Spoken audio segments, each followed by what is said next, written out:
ધોરણ 11 કોમર્સ વિષય એકાઉન્ટ પ્રકરણ 10 અપૂર્ણ માહિતી પર હિસાબો. ગઈકાલે આપણે એક નોંધી પદ્ધતિના લક્ષણો જોઈ ગયા. આજે જોઈએ આપણે એક નોંધી પદ્ધતિના ઉપયોગ. બરોબર. તો પહેલો ઉપયોગ છે મર્યાદિત હેતુ.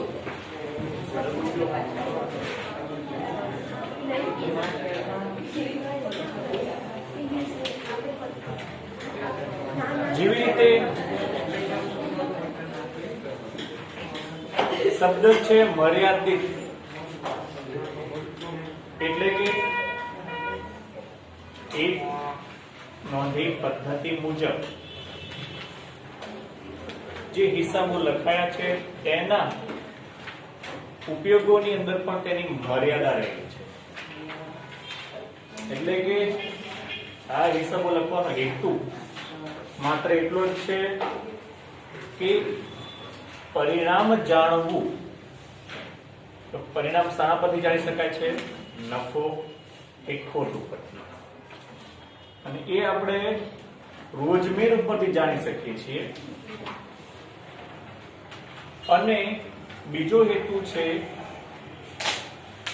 કઈ વ્યક્તિ પાસેથી કેટલા નાણાંની ઉઘરાણી કરવાની છે તેના માટે ખાતા વહી બનાવવામાં આવે છે. એટલે અહીં આગળ એક નોંધી પદ્ધતિનો મુજબ હિસાબો લખવાની હેતુ છે એકદમ મર્યાદિત રહેલો છે.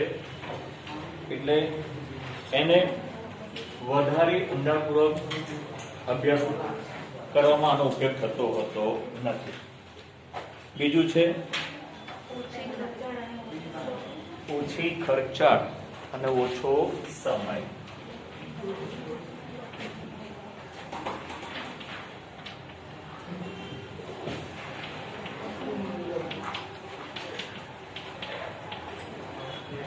જેવી રીતે આગળ જોઈ ગયા કે આ પદ્ધતિની અંદર માત્ર બે ચોપડા બનાવીએ છીએ, એક રોજની અને બીજું ખાતા વહી. જ્યારે દ્વિનોંધી નામક પદ્ધતિની અંદર શરૂઆત કાચી નોંધથી થાય છે, પછી આમ નોંધ જર્નલ ચોપડો આવે છે, પછી ખાતા વહીનો ચોપડો આવે છે, પછી રજિસ્ટરો આવે છે અલગ અલગ પ્રકારના. એટલે કે વધારે પ્રમાણમાં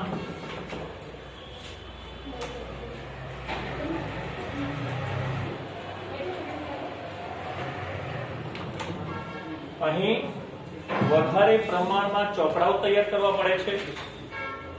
એટલા માટે ખર્ચ વધી જાય છે.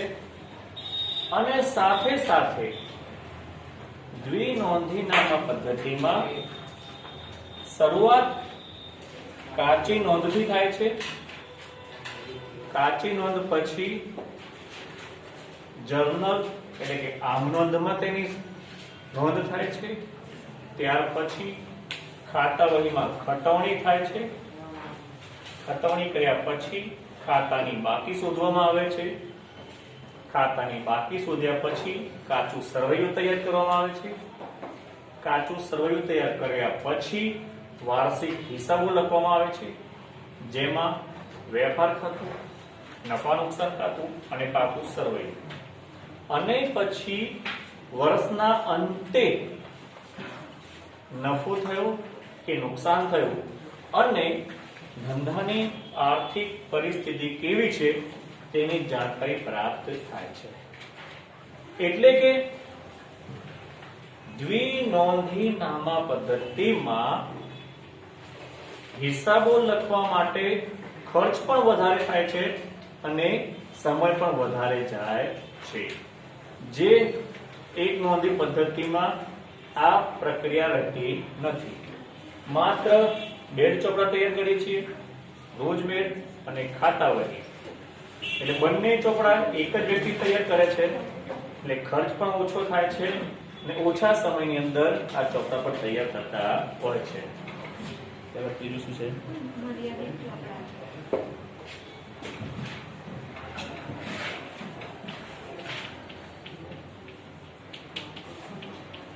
મર્યાદિત ચોપડા.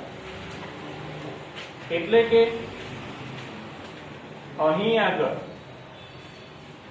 આગળ જોયું તે પ્રમાણે દ્વિનોંધીનામા પદ્ધતિમાં જે ઘણા બધા પ્રકારના ચોપડા આવે છે, પરંતુ અહીં જો એકદમ નાનો વેપારી હોય, દાખલા તરીકે લારી ગલ્લાવાળા, શાકભાજીનું કામ વેચનારા, ફેરિયાઓ, જે વેપારીઓ મોટે ભાગે ઉધારમાં ધંધો કરતા હોતા નથી, તો તેવા વેપારી માત્ર એક જ ચોપડો રાખે છે અને તે છે રોજમેળા.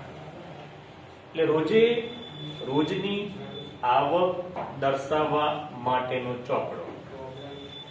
એ ઉધાર વ્યવહાર ન કરતા હોવાથી તેમણે ખાતા વહી રાખવાની જરૂર રહેતી નથી, તો તે જગ્યાએ વધારે ચોપડા રાખવાની જરૂર રહેતી નથી.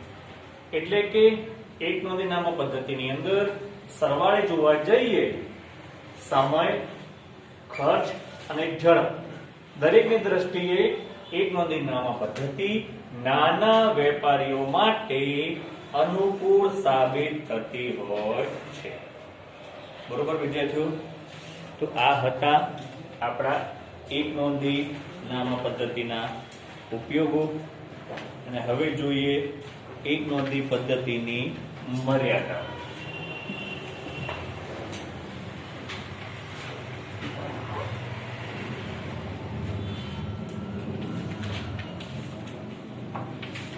શું છે પેલું?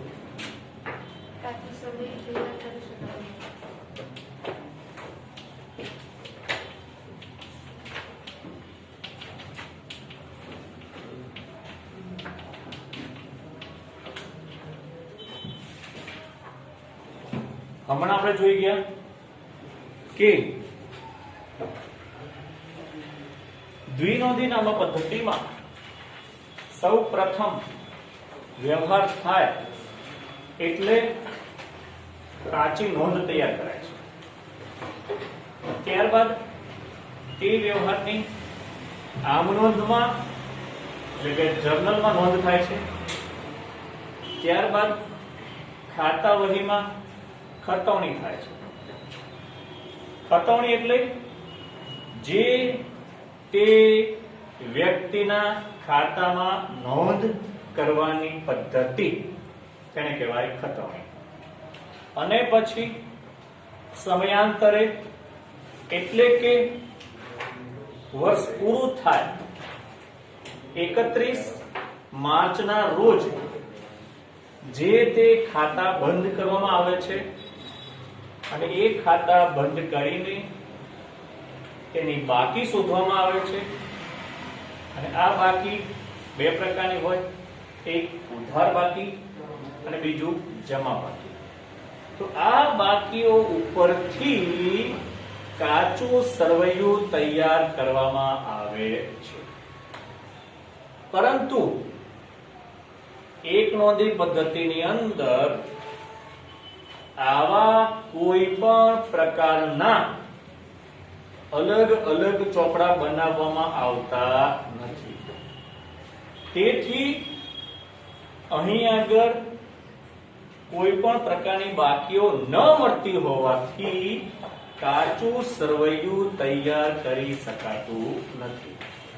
એટલે વિદ્યાર્થીઓ યાદ રાખજો, કાચું સરવૈયું બાકીઓ ઉપરથી તૈયાર કરવામાં આવે છે.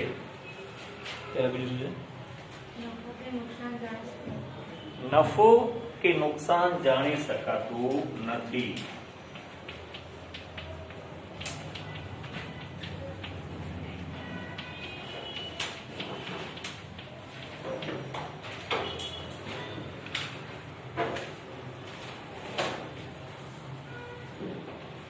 અગાઉ જોયું કાચું સરવૈયું. વિદ્યાર્થીઓ યાદ રાખજો, એક વસ્તુ કાયમ માટે કાચા સરવૈયા પરથી વાર્ષિક હિસાબો તૈયાર કરવામાં આવે છે અને આ વાર્ષિક હિસાબોમાં 2 ખાતા અને 1 પત્રક તૈયાર થાય છે. યાદ રાખજો, વેપાર ખાતા ઉપરથી કાચો નફો જાણી શકાય છે કે કાચું નુકસાન જાણી શકાય છે. ત્યારબાદ નફા નુકસાન ખાતું તૈયાર કરવામાં આવે છે. તેના ઉપરથી ચોખ્ખો નફો કે ચોખ્ખી ખોટ જાણી શકાય છે. એટલે કે દ્વિનોંધી નામા પદ્ધતિમાં બધા પ્રકારના ચોપડાઓ બનાવવામાં આવતા હોવાથી વાર્ષિક હિસાબો બનાવી શકાય છે અને આ વાર્ષિક હિસાબોમાં વેપાર ખાતું અને નફા નુકસાન ખાતું બનાવીએ છીએ અને એને આધારે નફો કે નુકસાન જાણી શકાય છે.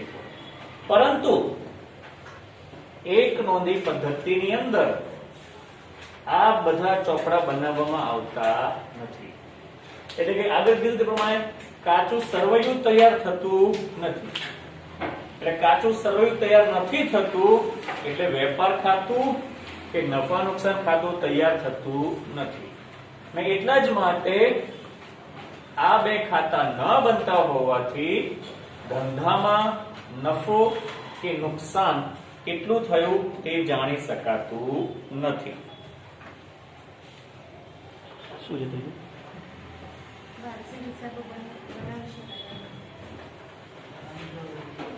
વાર્ષિક હિસાબો બનાવી શકાતા નથી. હમણાં વાત કરીએ આપણે કે વાર્ષિક હિસાબો. તો કે વાર્ષિક હિસાબોમાં શું તૈયાર કરીએ છીએ આપણે? 2 ખાતા. કયું ખાતું? એક વેપાર ખાતું. આ કાયમ માટે યાદ રાખવાનું છે. વાર્ષિક હિસાબોમાં 3 વસ્તુ તૈયાર થાય છે. ભાગ 2 ની અંદર જ ચેપ્ટર નંબર 5 આવશે. આપણે નાણાકીય પત્રકો એમાં વાર્ષિક હિસાબ આવવાના છે. પરીક્ષામાં 11 માર્કનો આનો દાખલો આવવાનો છે. સૌથી મોટામાં મોટો દાખલો 11 માર્કનો આમાં આવશે. એટલે કે વાર્ષિક હિસાબો તૈયાર કરવાના. કોઈ પણ ધંધા માટે આ મહત્વનું 2 ખાતું ને પત્રક છે. વાર્ષિક હિસાબો તૈયાર કરવા. ધોરણ 12 ની અંદર પણ ધોરણ 12 ની અંદર આના 2 દાખલા આવવાના છે. 11 માર્કના. એટલે 22 માર્કના 2 દાખલા હશે. આ એક દાખલો કરવા માટે 1 કલાક થાય છે. એક દાખલો કરતા 1 કલાક થશે આપણને. એટલે વિદ્યાર્થીઓ ખાસ ધ્યાન રાખજો. જો તમે અત્યારે કરશો બરોબર તો 12મા ધોરણની અંદર એમાં થોડું પાછું વધવાનું છે. હમણાં મેં તમને કીધું વાર્ષિક હિસાબમાં 3 વસ્તુ તૈયાર કરવાની છે આપણે. વેપાર ખાતું, નફા નુકસાન ખાતું અને પાકું સરવૈયું.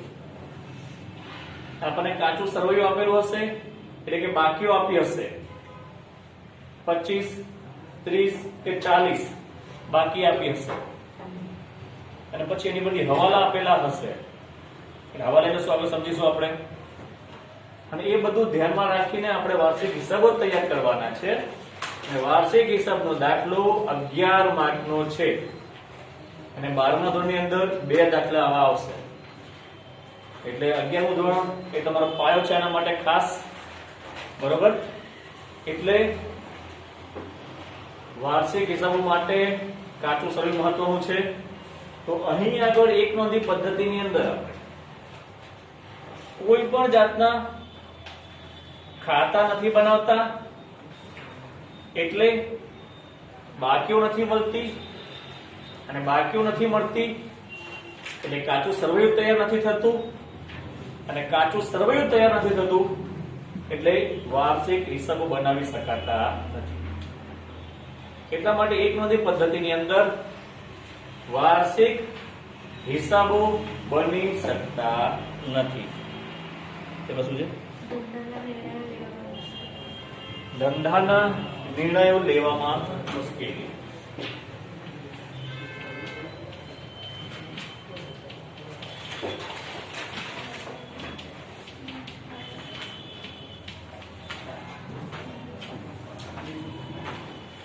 ધંધાના નિર્ણયો બે પ્રકારના હોય છે.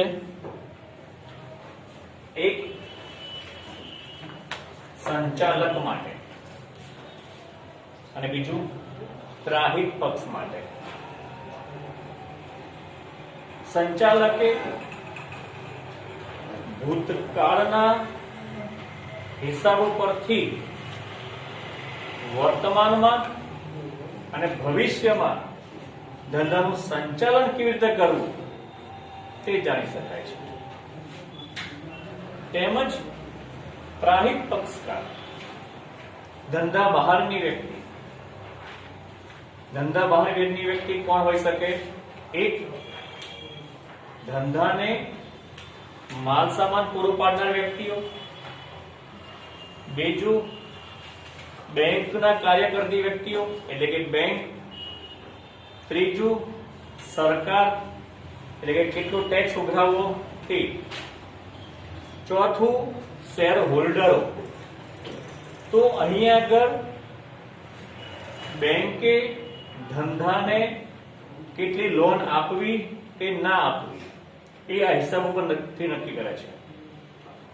તેવી જ રીતે કોઈક ત્રાહિત વ્યક્તિએ ધંધો ખરીદવો હોય તો તેની ખરીદ કિંમત કેવી રીતે નક્કી કરવી, તો એ વાર્ષિક હિસાબોને આધારે ધંધાની ખરીદ કિંમત નક્કી કરી શકે છે. તેમજ સરકાર કરવેરા ટેક્સ, કોઈ પણ ધંધા પાસેથી કેટલો ટેક્સ વસૂલ કરવો તે વાર્ષિક હિસાબો એટલે કે હિસાબો પરથી નક્કી કરી શકે છે. તો અહીંયા આગળ સંચાલકને ધંધાનું સંચાલન કરવા માટે અને ત્રાહિત પક્ષકારને ધંધા અંગેના નિર્ણયો લેવા માટે આ હિસાબો ઉપયોગમાં સાબિત થતા નથી. શું છે બીજું? ભૂલો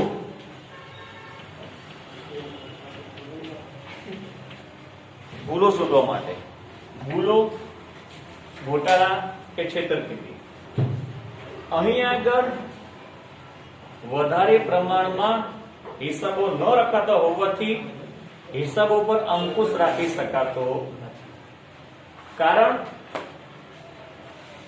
જો દરેક વ્યવહારની નોંધ થઈ હોય તો જ હિસાબો પર અંકુશ રાખી શકાય, પરંતુ તે કાર્ય શક્ય બનતું નથી. એટલા માટે હિસાબ લખતી વખતે કે ભૂલ થઈ હોય કે ધંધાના કોઈ કર્મચારીએ છેતરપિંડી કરી હોય કે કોઈ ગોટાળા થયા હોય તો તેની જાણકારી અહીંયા આગળ પ્રાપ્ત થઈ શકતી હોતી નથી.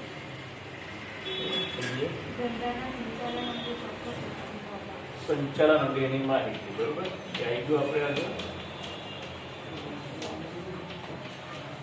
સંચાલન આગળ કીધું એ પ્રમાણે સંચાલકને ધંધાનું સંચાલન કરવાનું છે. તો સંચાલન કરવા માટે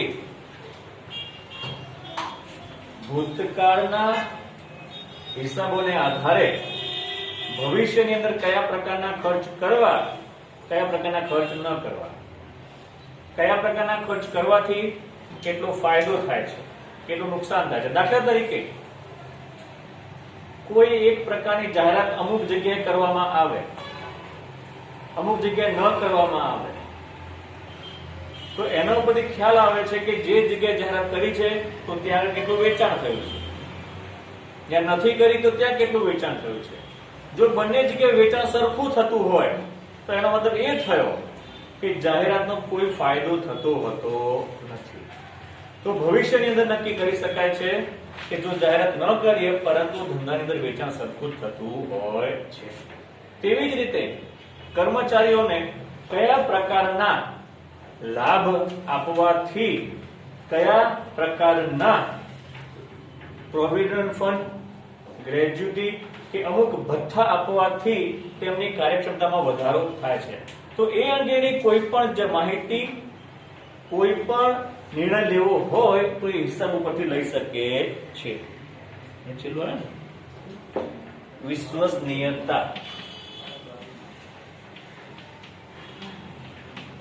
એક નોંધી પદ્ધતિ ઉપરથી કોઈ પણ પ્રકારની વ્યક્તિને, ત્રાહિત વ્યક્તિને ધંધા પર વિશ્વાસ આવી શકતો નથી.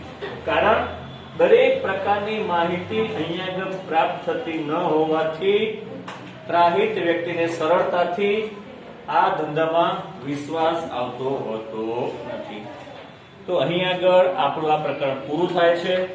આટલા સુધી જ આપણા અભ્યાસક્રમમાં છે. બરોબર વિદ્યાર્થીઓ, આવતા પીરિયડમાં આપણે નવું ચેપ્ટર ચાલુ કરીશું.